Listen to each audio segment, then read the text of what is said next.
Hello and welcome to the Limited Adhesion GT3 League Season 4 Round 6 at the Nurburgring.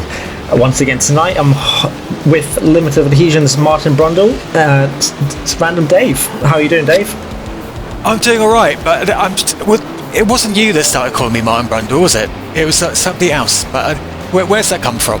I have no idea. You seem to be full of knowledge, a fountain of knowledge, Dave. So we are at the Grand Prix version of the Nurburgring, and we've actually got a couple of new people starting. We've got Stephen Maxwell, Matt Densham and Loic Martin. Welcome aboard to those guys, and we hope you enjoy your time here with the Limit of Adhesion. We're getting to the business end, Dave, aren't we? We've got a couple more races left. I think we're going to see the championship standing soon, which we do indeed, and it's Rick Barrow leading the way on 262, followed by Lee Harding in 246. So it looks like it might be those two battling out for the number one spot. We do have a nice battle for third between the Risky Racing Blue Boys of Michael Messenger and Stephen Greening. Let's not forget Andrews Philgrave. He's done his drop weeks already, so he will expect to charge up the leaderboard in the next 2 or 3 races as we close the season out. Reece Crichton there as well, so let's not forget about him. In the Club 1500, Jan Proust all the way out in the lead in 252 points, but let's not forget Mark Innes, who's already had some success. He's sitting on 205, closely followed behind with Stephen Cakebread, and then Du Gerber and Stephen Kernick just a little bit down the order. Nigel Joplin, Chris Forrester, Chris White, Jeff Hancock, Stan Rice leading out the top 10, and I think we do indeed have Mitchell Day joining us this evening in the Club 1500 split. I'd like to know how the drop results play in at this time, really, because I think it's not quite as it seems. I think you're right. Yep, and we see the championship standing. Sleepy Time Racing out in the lead by about 98 points. Risky Racing Blue and Orange in second and third respectively, followed by Blackpink and the Wizards of Lifton Coast. So it does look like the championships is well underway there.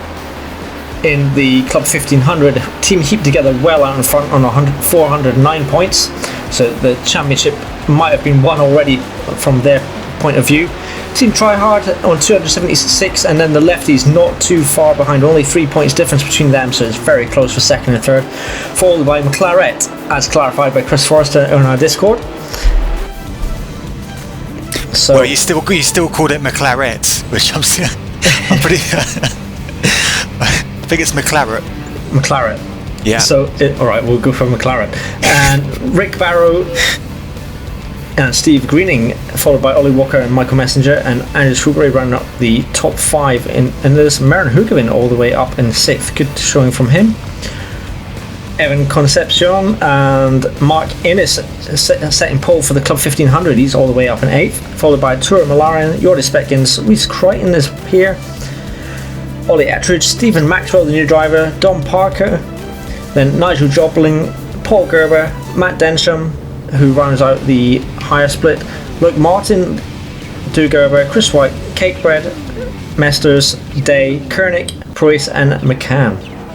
So another good showing in the GT3 League, and if you do want to come and join us, just hit us up in the Discord and the admins will no doubt be more than happy to set you up. The more the merrier. So the pace car getting us underway here in Germany. What's your expectations of this one, Dave? Do you see it being a close call? I mean, what you tend to see, I mean, obviously Rick's on pole, but there's quite a lot of BMWs behind him, and they tend to get kind of, I don't know what it is, they seem to get stronger as the race goes on. So it's a valid point there, Dave, because sometimes the curbs here can be a bit ferocious, but Rick Barrow getting us underway, the pace car's coming in. Steve Greening will be looking to make a charge down into turn 1, but he doesn't seem to have the close gap that he would have wanted as they file in one by one on turn 1. And we quickly see, does that look like Marin Hugavin possibly making a move? it's a fairly tame start compared to what we've seen previously. And indeed, Merrin just losing out to Evan there. So you can see Mark Innes is, well up there, kind of mixing it with the top split there. Yeah, he must have put in a lot of practice this week, and yeah, props to him. Superb qualifying result for him. Now he has to keep it up. So about half-second gap to Rick Barrow. Unfortunately, it doesn't look like his teammate is on the grid this week, so this will count towards his drop weeks. Yeah, he's on holiday, I think. So lucky for some. Easter time. So ideal. Yeah, a few people maybe on holiday. I think Line's on holiday too. Yeah, that's another notable absentee. We hope to see David Line back on track in the next race. Steve Greening closing the gap very closely. And of course his teammate Michael Messenger just tucking in behind. It is a long race, so we'll see what they've got in store, whether they're just going to have to stay behind each other, or whether they're going to try and nab that first place straight away and crack on with it if they feel they've got the pace on Rick.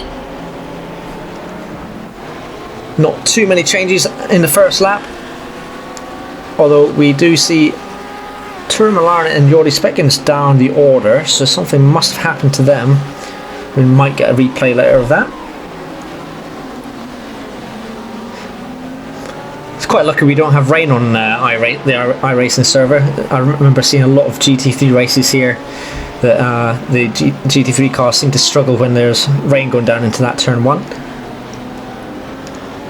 I mean, is rain coming to iRacing? They seem to be. I mean, there's one thing showing some screenshots of it looking nice, but that's very different from really making it work in terms of the physics, right? Yeah, I mean, it's very tough, especially when iRacing is meant to be the most realistic simulation available to the public, really.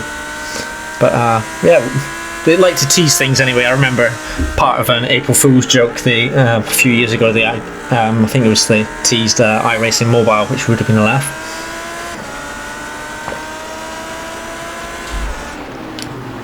So now in lap 2, there's been a couple of movers. Looks like Densham in 12th, one of our new drivers, has made up 3 positions already. It's a good start from him.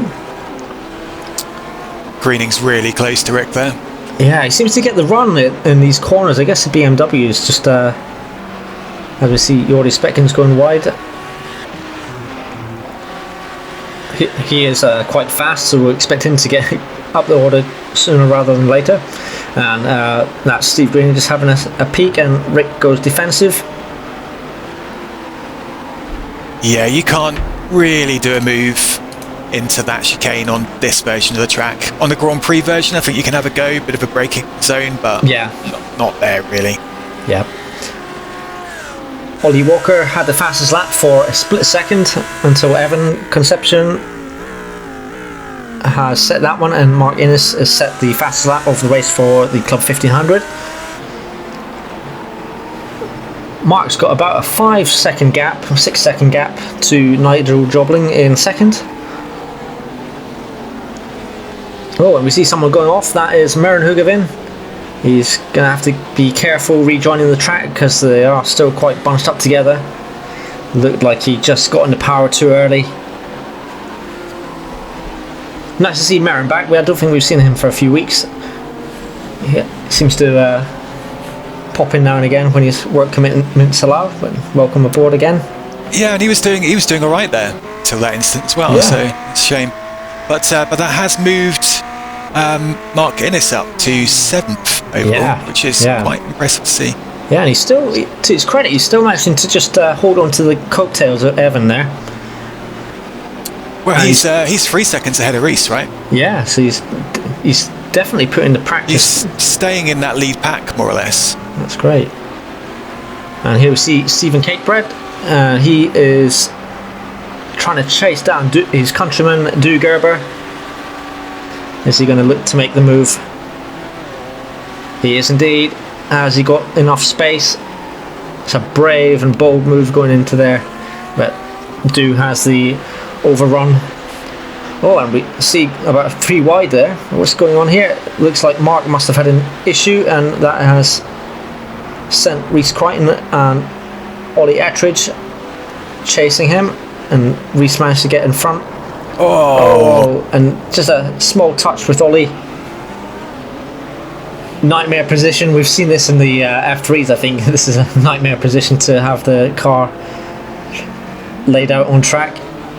It's a shame, but I mean, obviously he wasn't really racing those guys for points as such. But you know, when you're that far up the field, you've got to race them, haven't you? Really? Yeah. I mean, you want to keep position and keep a gap of cars between himself and the chasing pack, as it looks like Nigel Joblin's now out in front, along with Martin, who they seem to be battling over the lead at the moment, according to the leaderboard. And that's Andrews gone off. Oh wow! Whoa, that's a bit of a shock. He's normally pretty consistent. I wonder if he just went too hot into that corner. Yeah, that's in a bit of a funny place as well. I'd like to see that. Yeah. So, top 4 are in their own little group at the moment. Ollie Walker, he's back after a little bit of an absence. He's sitting up in 4th place. So it proves that he's still got the skills and talent that we know he has always had. Here we have Stephen Maxwell. I say Ollie's been really on it since start of last season, really. And that's Stephen Maxwell just getting a nudge with Nigel Jobling. Doesn't look like he's picked up too much damage, so that's great. He can pick up and go on without having to take a pit stop. And this is Nigel, and this is Densham, the new driver in the top split. Hard on the braking, gets the job done. Looks like Nigel possibly going to go to the pits, I'm not sure. Yeah, I mean, I was saying earlier on, you can't really overtake there, but it looked maybe like a slowdown or something. Yeah, and indeed Nigel has went to the pits, so maybe a bit of damage. Lap 5 where they have to pit again, we'll see. As we're going to see a replay. Mark Innes and Ollie Ettridge, Ollie just missing his braking point. Yeah, just both trying to go for the same space, really. Hopefully Mark's tyres aren't burnt up too much.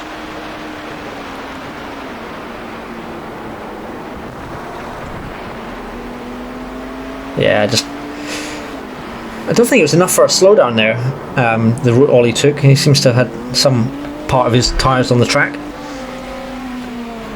Yeah, I'd call that a racing incident, really. Yeah. And yeah, I've seen this happen before. You get the tyre, like your back tyre on the grass of that corner, and it just spins out the back end. Happened to a few people in practice. Unfortunate to see for Andrus, but he should be able to have the pace to pick it up, especially if the top 4 start battling over the course of the race. And we can go through the order just before the pit stops start happening in about 10 minutes time, which of course Rick Barrow's leading the way, Steve Greening in 2nd, followed by Michael Messenger in 3rd, Ollie Walker sitting in 4th, followed by Evan Conception a couple of seconds down in 5th, Andrews is in 6th, Rhys Crichton, Ollie Ettridge, Don Parker and Paul Gerber round out the top 10, followed by Densham and Maxwell, the 2 new drivers. Troy Millaren recovering in 13th along with Jordi Speckins. It looks like Mern Hugavin is, after his spin, is down in 15th. Club 1500, it looks like Martin is leading the way in his first race, but he's got a great gap due to that Jobling incident. So he's about 10-second gap from Stephen Cakebread, and then Du Gerber in 3rd, followed by Mark Innes. He's worked his way back up the order. Mitchell Day, he must be in the Ford, our sole Ford combatant. Then Stephen Kernick, Nigel Joblin, Stephen McCann, Chris White and Misters is in 10th. Yeah, I mean, Mark Innes has, top split pace there, so I think it's quite likely he could get himself back into lead again, even with 12 seconds there. Yeah, absolutely. Yeah, consistency is the key, and he's got that consistency that he has been showing in the qualifying times. Yeah, he will definitely make his way up. So it does look like this top 4, Ollie's just hanging on at the back. Strange seeing Ollie in a pink BMW. I'm used to seeing him in the Rumble Bees outfit. Yeah, I mean, I think that at this stage in the race, I think Greening's probably a little bit quicker than Rick. Yeah, you're right. I think he's just happy to keep himself behind for now, as they go almost 3 wide into the final. Oh, in fact, it's turn 10, and then into the Warsteiner curve. And I think this is Tourmalaren. Indeed, it is. He's trying to get past the Club 1500. This is the issue when you have an incident at the start of the race that you're going to have to fight.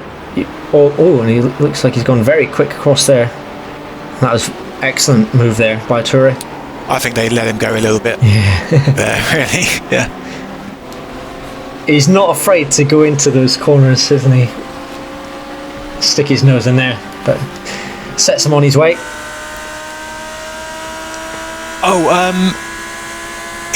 Did he start from the pit lane for this race? I wonder if he did, because I think he did. Yeah, I seem to remember he had like 12.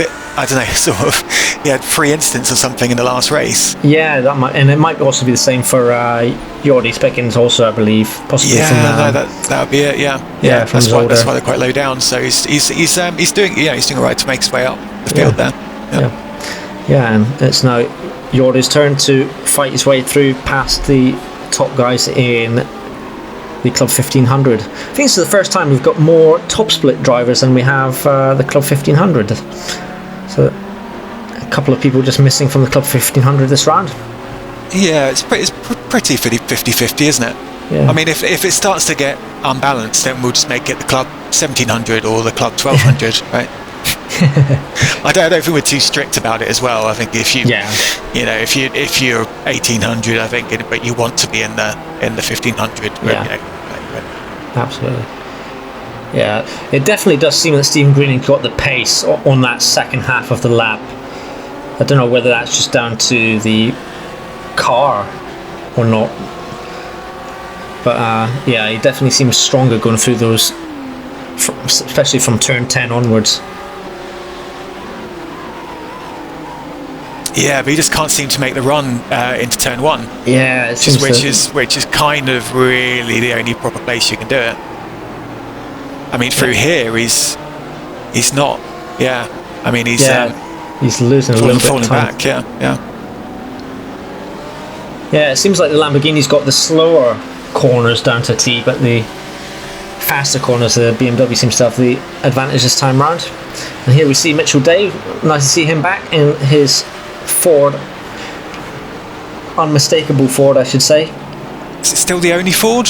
It is indeed, yeah. Sometimes Messenger drives a Ford. Yeah, I was surprised not to see him, but I guess he's gone with these traditional BMW. And this is Stephen Kickbrand, and it looks like is that Mark Innes behind him? It is indeed. So Mark Innes challenging for what is second position already, and he might get the job done round the outside, but Stephen Cakebrad tries to hold him off, a little bit unsuccessful, but perhaps thinks just stick in the toe of Mark and let him pull him away, because Stu Gerber is not too far behind.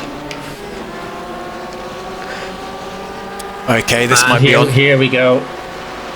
He's going to make it stick round the inside there, but is Rick going to just tuck in, or is he going to try and force a move? No, wise move. There's just you barely brake for that chicane. Yeah. I think I haven't driven it in a little while, but it might just be a couple of gear changes and like 20% brake or something. Yeah, you're right, exactly. So Rick Barrow now in a risky racing sandwich. but I think he's got the pace to stick with these lots. So it might come down to the pit stops. Who knows?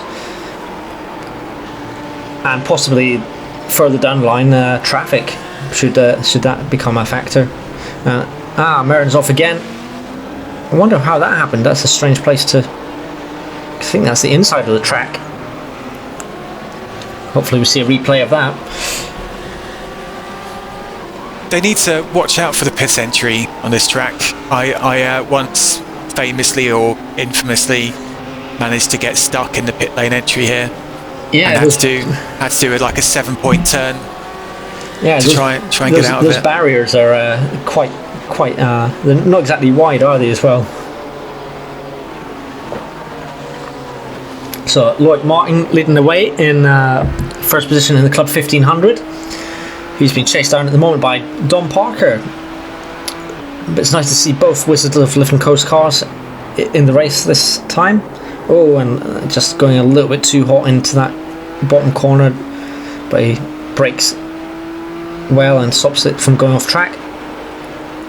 So is Dom Parker fuel saving again? He normally does. I would love to see a race where Dom Parker's just driving as fast as he possibly can. You've got a valid point. He might be looking to do that, but we'll see. He always does. Every single time, he always fuel saves. I would pay good money to see him just drive as fast as he can for an entire race. Yeah, we'll have to put a race where there is the 100% fuel and just make it a 5-lap race or something. Steve Greening setting the fastest lap, so he's trying to pull away from the other three here. So we're going to see a replay. It's Matt Densham, one of the new drivers. Just getting his rear wheel on the sand. Probably got some front end damage. This is Merrin. That's quite uncommon to see in the GT3s. I've seen this happen in the F3s where it kind of oversteers, but he didn't go into the barrier, which I think I did in the F3s at one point. So he's kept it in one piece, which is the main thing. This is Tourmalaren, and he's managed to catch up to Maxwell here. Yeah, he's now got to start dicing with the people in the top split as well. So yeah, it's going to be a little bit more difficult now. Let's see if he can do several overtaking manoeuvres without any incidents. Yeah, well, he's done all the hard work and overtook the majority of the Club 1500 people. But now, he's going to have some stiff competition from those that are actually battling against him in the same split. But do you know how many? How many kind of license points is he on now? So he must have racked up a few. I guess it was around that 12 points. It must be around about that or so, because that's when the start from the pits comes into effect. I don't know, but I mean, my guess is that he probably is starting to be a little bit more cautious, and that might affect, how quickly he can get through the field here. Yeah, absolutely. So, Lloyd Martin's still leading the way in the Club 1500, and Steve Green, he's got about a half-second gap to Rick, but so he doesn't seem to be breaking that toe. Well, he doesn't have DRS to worry about, right? So yeah, it's enough. Ollie Walker's managed to close up a little bit to Michael Messenger, so I guess he's just happy stick behind and wonder if he's got some tactics or pit strategy in store for us. Well, if you're sitting in fourth like that, right? I mean, you've and even if you feel you're a little bit quicker than the cars in front, you could spend all this, take all this risk, to get past just one of those, right? Like you're kind of better off at this stage just hanging there and waiting to see if they all take each other out. Yeah. Yeah, play it safe. Yeah. So Mark Innes back up to second, and he's managed to build a gap of around about 7 seconds to Stephen Catebread in third. So looks like he's going to have a nice gap coming into the pit stops, which I think we'll expect the vast majority of them to take him in the next, I would say, about 5 minutes or so. So the next 2 laps we should start seeing people. It looks like Stephen McCann in the Club 1500 is unfortunately bowed out. Might have had an issue. So on board Ollie Walker. Yeah, it's a nice line into that first corner. They don't seem like they're getting too much in the way of a tow down that main straight. No, I'm surprised. I've driven this track more in the F3s and the FR2s, and you get a fair amount. Yeah, absolutely. Yeah. So half-second gap between Rick Bauer and Michael Messenger, so that's just opened up slightly. But whether he's just wanted to give him a bit of breathing space just in case there's any incidents. Oh, and was that Turo Malaren, and that's Maxwell was going wide.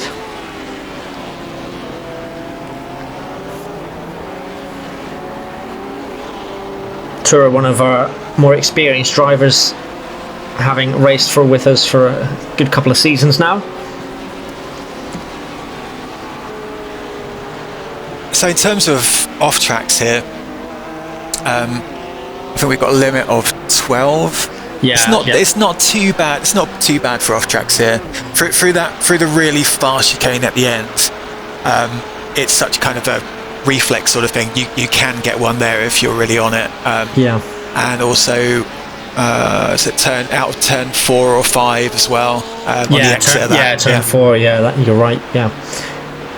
Yeah, and of course, you can get off track at turn 13, 14, that chicane, but you run the risk of getting a slowdown there as well. So I think the drivers are going to keep that in check. So a replay of what happened here with Maxwell. Just going wide on the sand, gravel. Kind of lost out to Toure.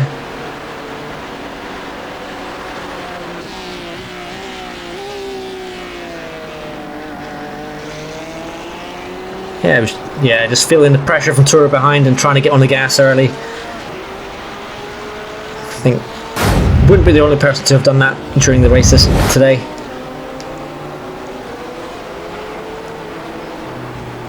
Don Parker's holding on to 9th place, and he's got, and as I said, I've just cursed him. He's lost a place to Paul Gerber. I was going to say Paul Gerber's hot on his heels, but there is a bit of a gap to Turo Malaren. Sorry, Dom, I've just cursed you. It looks like Rick's starting to pull away from Messenger there. Yes, indeed. So something's happening. I don't know. I mean, maybe Messenger's kind of defending a little bit to Ollie. I mean, it could be that. Yeah, possibly. I don't think tyre wear is much of a factor here. It seems to be this track's quite easy on the tyres, so I don't think they're just struggling with tyre wear. I personally don't think I've ever really encountered a large amount of tyre wear within 3/4 of an hour race in GT3. Yeah. Not super significant. I think I might have had like overheating or something. Overheating, but not really a massive wear problem on any track really. Yeah. So maybe I'm just not driving fast enough. Yeah, I think it just must be too good a driver, Dave. Because I think being a Club 1500 driver, I think I tend to slam the brakes on a little bit more and overheat the rear end. But speaking of the 1500, we've got Mark Innes. He's closed the gap from 22 seconds to 15 on Loic Martin, so he's definitely got abundance of pace at this track. And here's someone who's kept quiet, is Andres Fulgrave. I haven't seen him too much on this race. Not the best race for Andres there. I think he's still in, but considering he's had some drop results, I think he's still in with a shout at the championship. But yeah, he needs to be right up there in all the remaining races. Yeah, and he's got the two Risky Racing Orange boys lurking in the background. And Steve Greening setting yet another fast lap at 152.7, or is that 53? I can't quite see. Oh no! It's Mark Innes. What happened there? He just spun it. He's not having the best of races, Mark, but he's got the pace. He just seems to have some consistency issues at the moment. Well, do you think he got any damage from that? Well, we heard that possibly there was something there, but ideal timing, because it looks like the pit stop should start to commence around about this time.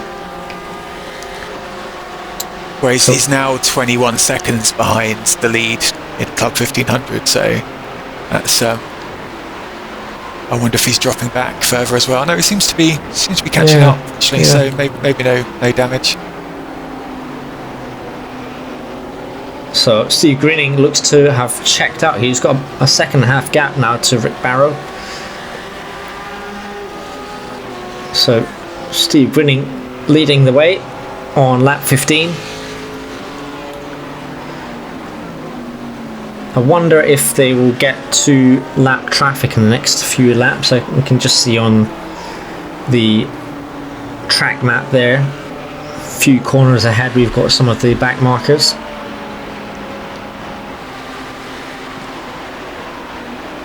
And this is Mark Innes in second.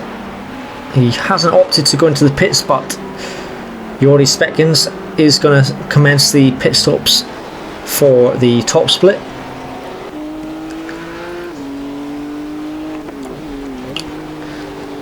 And here's Loic leading the way in Club 1500.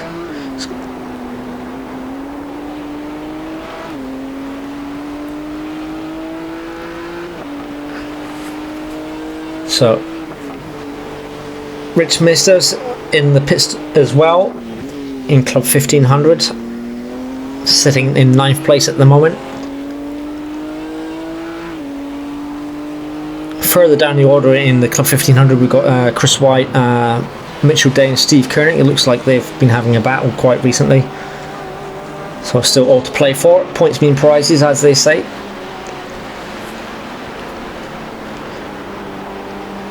So Malaren's next target is Don Parker. It is indeed, yeah. So he has closed the gap a little bit after Dom's spin.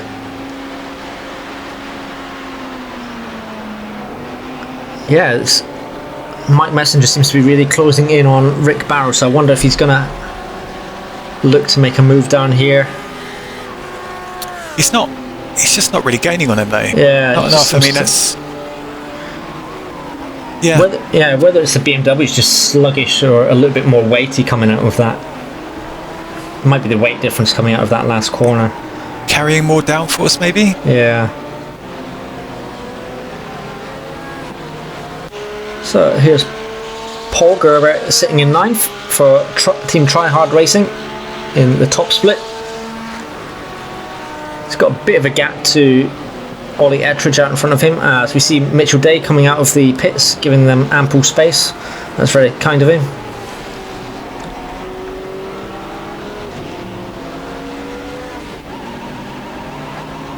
And yes, as expected, the flurry of pit stops will be expected to be incoming now, with Mark Innes just coming in now. It's going to be. I mean, the problem for Innes is that he's a fair chunk behind first at the moment, but he also has 4 top split drivers between him and first that he's got to get through. Absolutely. It's difficult. Yeah, it's going to require some kind of incident with Loic. I think it could be on here. Yeah, you're right. Yep. It's a good time to do it just before the pit stops. Get it done. It's going to be tough to keep it last of late breakers. They're both trying to fit through. That's a nice bit of respect there, showing each other enough space to get through the corner. Yeah, that's good driving. They didn't you know, they didn't let each other through, but Yeah, they they gave each other out. enough space at the same time. So yeah. But Rixie got the pace coming down the home stretch. Ollie was thinking about going 3 wide, but opted to sit back and see if he can pick up any scraps. That leaves Rick on the outside here. I think now Messenger's got the inside here. And I think a bit of door robbing. Should do it. Yeah. Yeah. I don't think that was on purpose. You just kind of, you know, it's a little bit of lines, sideways slip. Yeah.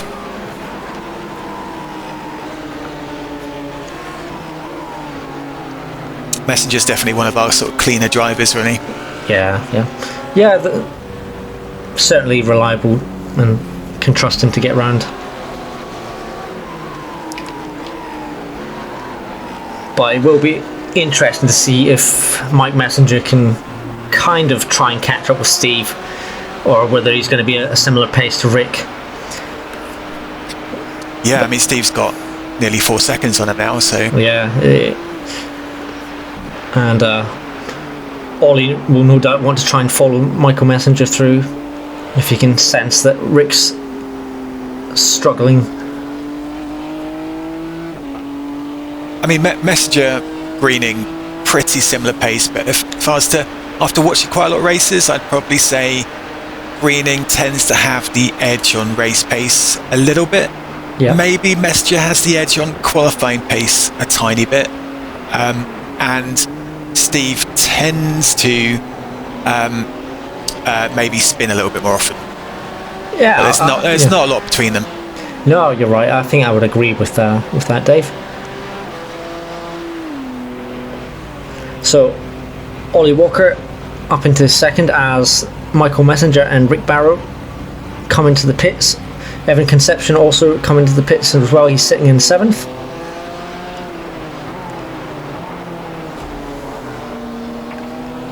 Steve Greening got almost a 5-second gap to Ollie Walker.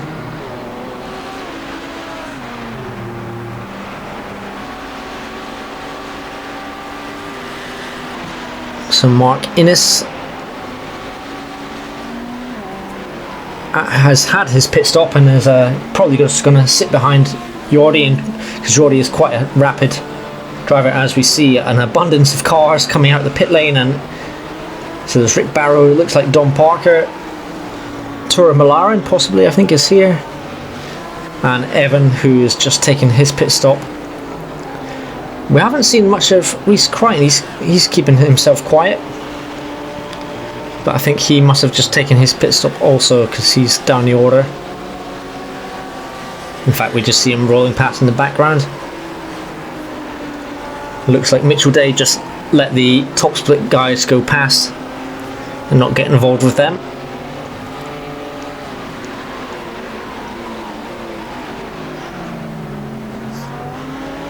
I think this shows how quick Mark is on his day. If he's put into practice and he's keeping up with Jordi here, who's definitely no slouch. He is, as we've seen in a couple of other races, he is very quick. Yeah, I mean, you know, in other races, Jordi's been a front runner, right?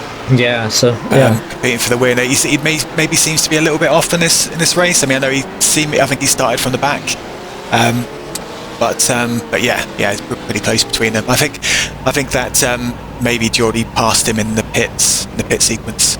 Yeah, you're right. So part of a new graphic, we can actually see what lap people have pitted, which is pretty cool. So we can see one of the first ones, I think it was Chris White on lap 4. I think it would have to do quite a lot of fuel saving if he's going to have to not pit again, or we're going to have to see Tura Malaran pit again, of course, from seemingly he was in lap 1, although I'm not sure if that's just a thing with the graphics here, because of course he started in the pits in lap 1. Yeah, we'll have to see how it shakes out with the after the pits in a minute, because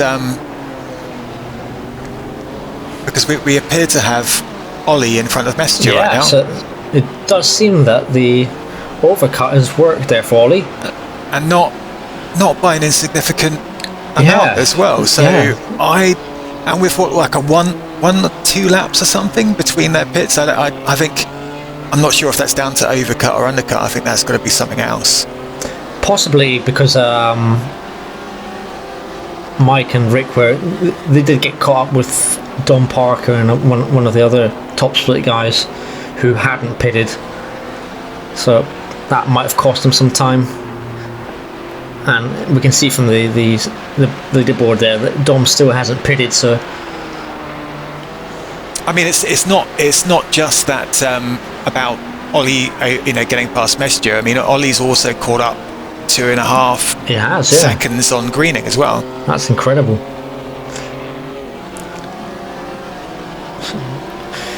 So it looks like everybody's had a similar pit apart from Ollie, who's somehow managed to gain 2 seconds in the pit sequence. Yeah, I'm just hope he's put in the right amount of fuel, because I don't think these guys would have changed tyres. It doesn't seem to be the way to go in a 45-minute race. I mean, some of that's down to your confidence with braking to, the pit speed, right? Yeah. I mean, I'm terrible at that. Like, I just brake far too early. Probably lose about a second every time, just because I'm just so cautious about getting that kind of penalty. Here's Du Gerber in the Club 1500 split. He's currently in 5th position. And he'll be trying to chase down Chris White and Stephen Cakebread, who are a little bit up the road.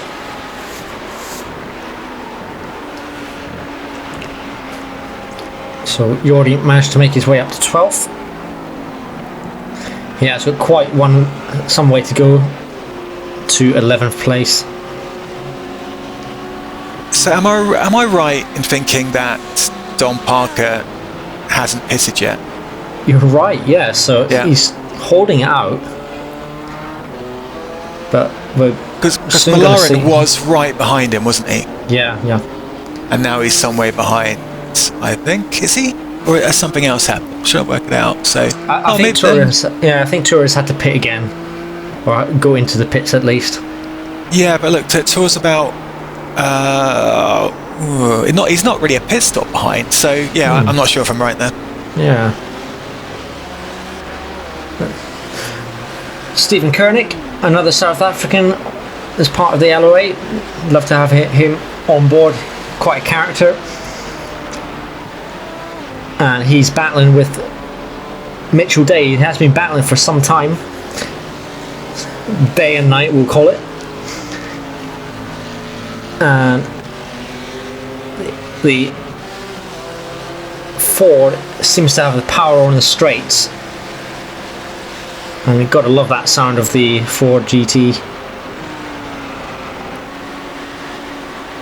Yeah, I've got to say, I really respect him for sticking with a Ford like that. Yeah, I mean, it does look cool. It does, yeah, it does indeed. So this is a battle for position between Jordi Speckens and Tor Malaren. And it does look like Mark Innes has got ahead of Jordi here. Probably for Mark, first position's out of the question now. I mean, Loic has got about an 18-second gap. So I mean, wow, that was well judged. Yeah, very defensive driving. It's fair enough, but I don't think I'd have the confidence to keep it that. Yeah. It's all right. But both these two start from the pits then, I guess. Yeah, so it's a battle of the back markers, so to speak. No, but to be fair to them, they have managed to make a caught up considerably anyway. And here is Chris White, and I think this is Stephen Cakebread. Stephen Cakebread's made up 3 positions so far this race, so he's done pretty well so far. Paul Gerber's made up 5 places in the top split, and as we join the battle for third,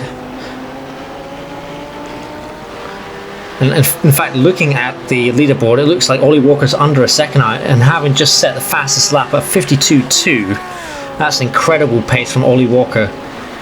I mean, wow. That's over a second quicker than what Michael Messenger just set that lap. And, you know, within a second of greening there. Yeah. I mean, it kind of looks like, I think Messenger's just went, going to lose the position. I was about to say, it looks like both of the Risky Racing boys are under attack here. Yeah, they are indeed. Yeah, the Michael Messenger's BMW just had a kind of a fishtail spin, but he kept it under control. Odd place to lose it there, but I guess he just went a little bit too wide. Yeah, it's a shame we can't see the instant points that everyone's on, because sometimes that really tells you a lot. You know, like if you, you know, towards the end of a race, if somebody seems to lose pace, sometimes it's because they've got to be cautious. Oh, and that's Don Parker just getting his nose into one of the other cars. It might have been Loic, was it? It's one of the new drivers anyway. This is a battle for position.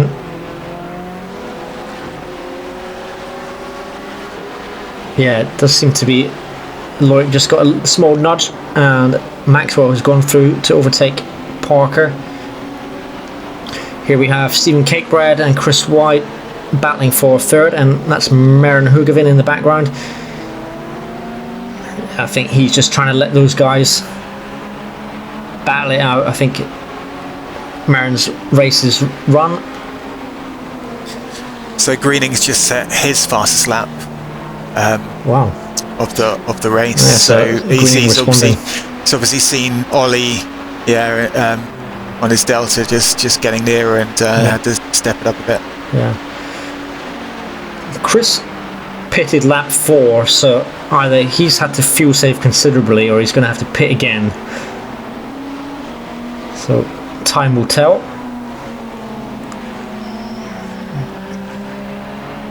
Does he have a run here on Cakebread? He does. I think he has been trying the past couple of laps. Gets the job done. Made it quite easy from there. Yeah.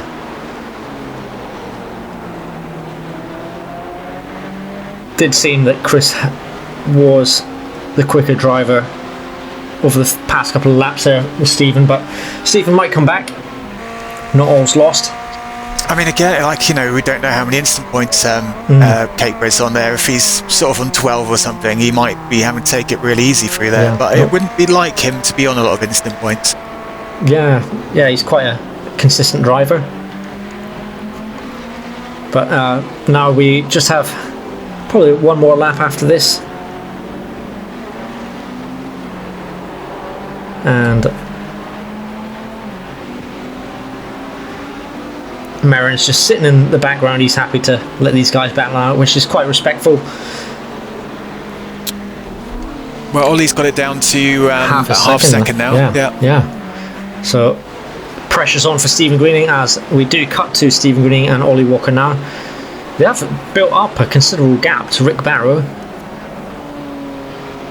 That's another battle that's going to be a close one. Still, I think we might be on the white flag lap now, possibly. Rick Barrow just going defensive on that line. It's a wise thing to do, taking as much curb as you can. Are we going to see any heroics in the next lap or so? It wouldn't be Messengers. Well, you never know. Last lap, anybody can have a go, can't they? Can, but I think the gap's just a little bit too much. You need to get within about 2/10 or so to really have any difference. And that looks like, Chris White is having to pit again. So he's had to let Stephen Cakebread and Merrin go past. Well, Ollie's within 3/10 now. Well, he was anyway. Oh, well, Messenger's definitely got an off track there. Yeah, so maybe he's been sick. I mean, I don't suspect these guys have picked up too many incident points. I mean, this is the time to use them, really, if you're going to use them. Is this the? Yeah, it is indeed. It's the final lap. So Steve Greening taking first position here at the Nurburgring, quickly and closely followed by Ollie Walker. An impressive performance from him today. Well done, Ollie. And Rick Barrow closely by Michael Messenger in fourth. That was mighty close between them, and Evan Conception takes fifth place. Andrews in sixth. It was an okay performance from him, and Ollie Ettridge in seventh. Reece Crichton, nice to see him back. Respectable showing in eighth. Down in the Club 1500. Wow, actually, Mark Innes has caught up to Loic. So let's see if anything's going to happen here in the last lap. Hang on, what's happened? He stopped. Something must have happened to Mark. Slow down, maybe. That would be the reason, I believe. So Loic winning on his debut. Congratulations, Loic. Great result for him. And then closely followed behind by Mark Innes taking second place. So that's going to boost his championship hopes. Stephen Cakebread. Excellent result for him in third, taking the last of the podium positions. And it looks like Nigel Jobling will cross the line in fourth.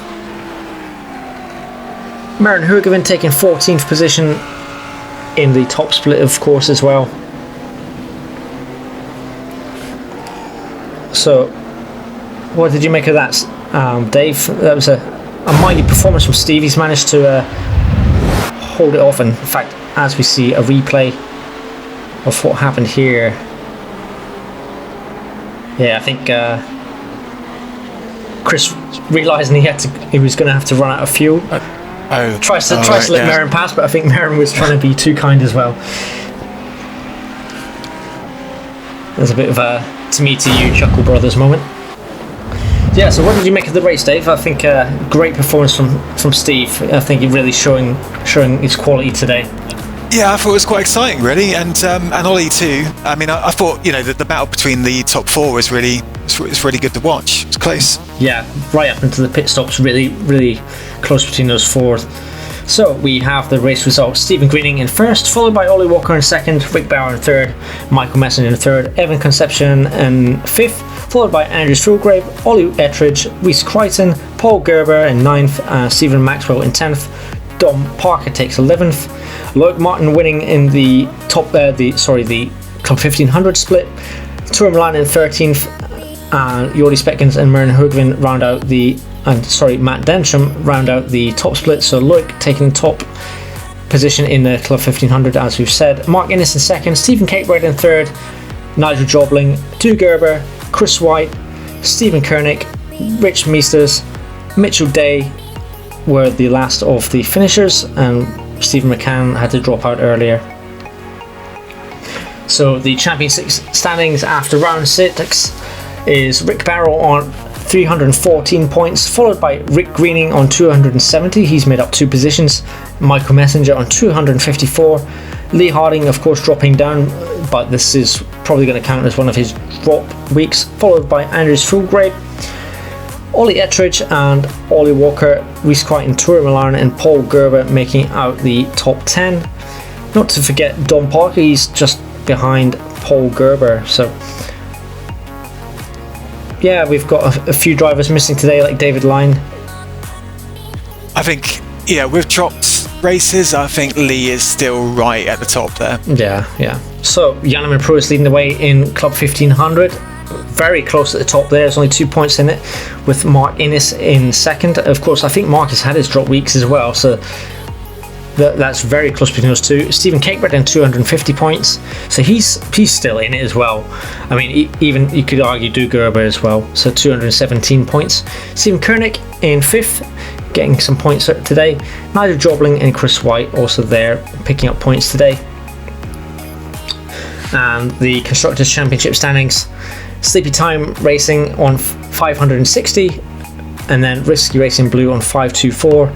So it looks like a two-team battle really for the kind of championship, followed by Black Pink and Risky Racing Orange. They might be battling for the third place, and then quite a way back is Wizards of Listen Coast, Pink Vikings, Team Tryhard.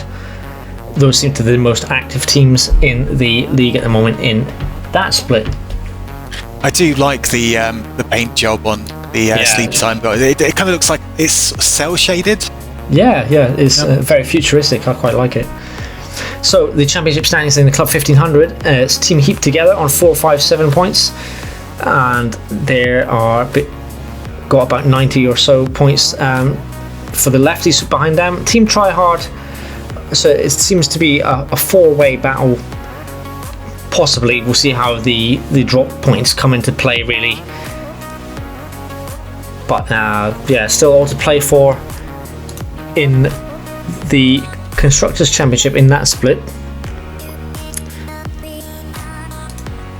So we had a nice little race here at the Nurburgring, and I think next week, if I am not mistaken, we are at Spa. That should be a quite eventful race. I think that's got a lot. That's always a fan favourite, isn't it, Dave?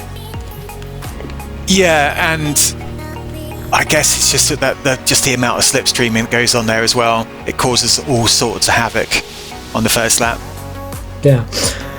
Any particular manufacturer of car you think is going to have an advantage at that track? I think I don't know. I had a peek at the VRS times, and the BMW was actually one of the worst. Weirdly. Yeah. But I don't know really what that tells us. There wasn't a lot between them. Perhaps we'll see Michael Messenger in a Ford. We'll never know. So that wraps it up here from the Nürburgring. Next week we'll be in Belgium. So hope you can join us then. Don't forget to come and join us on our Discord, subscribe to our YouTube channel, or join us on Facebook at The Limit of Adhesion, or even visit us and read some of our articles on thelimitof-adhesion.com. So that rounds up the GT3 here at the Nürburgring. Do you want to say goodbye, Dave? Yep, goodbye. All right, catch you later. Cheers.